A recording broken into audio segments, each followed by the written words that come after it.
Welcome back to the Michigan Business Beat, brought to you on the Michigan Business Network. I'm Chris Holman from a remote studio. Jeff is at our home studio at the Capital Region International Airport. We're going to stay in this capital area region right now and spend a little time with Dr. Cindy Hales. She's Vice President of Community Investment with the Capital Region Community Foundation. Cindy, welcome to the show. How you doing?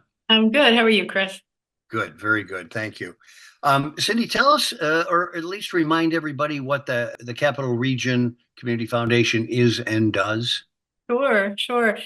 We are a community foundation serving Ingham, Eaton, and Clinton counties.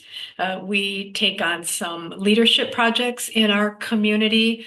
We've done a few things along the river and the Michigan Avenue corridor here in Lansing that help enrich our community, make it a vibrant place to live. We also provide grant funding to nonprofits in the Tri-County region to support the good work that they all do. Yeah, and it's a myriad of sizes of foundations or funds that you orchestrate. But let's talk about one that's going to be a pretty good size. Tell us about the Al and Jan Granger Beacon of Hope grant. Sure. So the Grangers came to us earlier this year with this idea. They said, we really want to help a nonprofit organization that's doing really practical, thoughtful work around lifting people up who are facing adversity. And wow, what a great mission to accomplish, right? And so they came to us and they said, we're not really sure how we go about doing this, but this is what we want to do. And so we worked with them to help curate some organizations in the region that they thought they might be interested in hearing from. And we ran a grant cycle to get some applications in and to learn more about these organizations. And as that process was progressing, they said, we like how this works. And so we're going to open an endowment at the Community Foundation so that this idea lives in perpetuity. So we were, of course, delighted by that. And we continued along with the grant process. We ended up with 10 applications for the two of them to review. And the really exciting thing is they had it narrowed down to two and really just couldn't make up their minds. So they funded them both, which was Well, really why not? amazing. Yeah, it was So, amazing. so who were the recipients, and what was that based on? Yeah, so the recipients were the Capital Region Habitat for Humanity. And they, as many people may know, are doing a huge project in a neighborhood right behind the Sparrow, now U of M Sparrow, off of Michigan Avenue. There were several homes there that were owned by Sparrow that they weren't using. And so they essentially gave them to Habitat for Humanity and said, make them homes for people. And so they are doing those one at a time. And the Beacon of Hope Fund will help support that.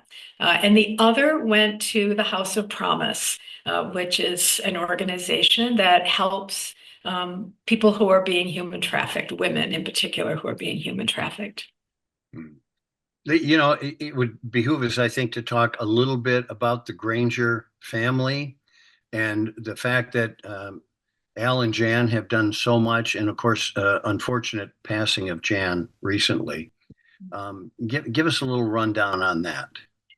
Yeah, they are really a remarkable couple and have done so much in the community under the radar, right? I mean, a lot of folks know the Granger name, but certainly don't have a real sense for the tremendous philanthropic impact that they've had in the community.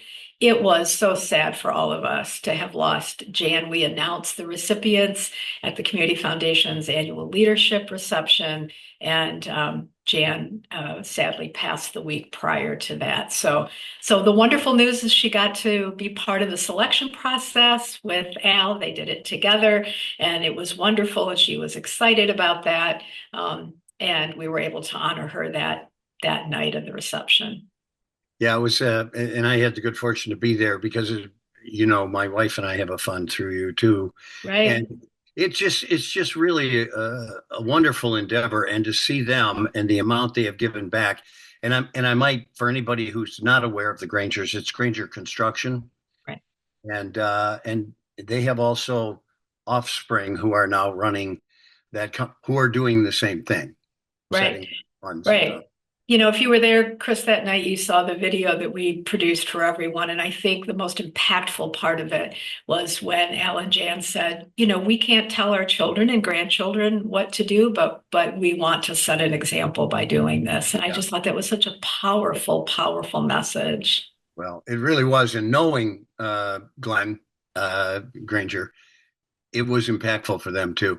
Look, really quickly, we've got about 45 seconds. Tell everybody about the Community Foundation and other interactions with the Michigan business community. We just wrapped up our 2024 grant cycle. We did in our two competitive grants this year, capacity and impact grants. We put back a little over $1 million into nonprofits in the region, and with all of our total grant making, just shy of $8 million. So there to make a difference.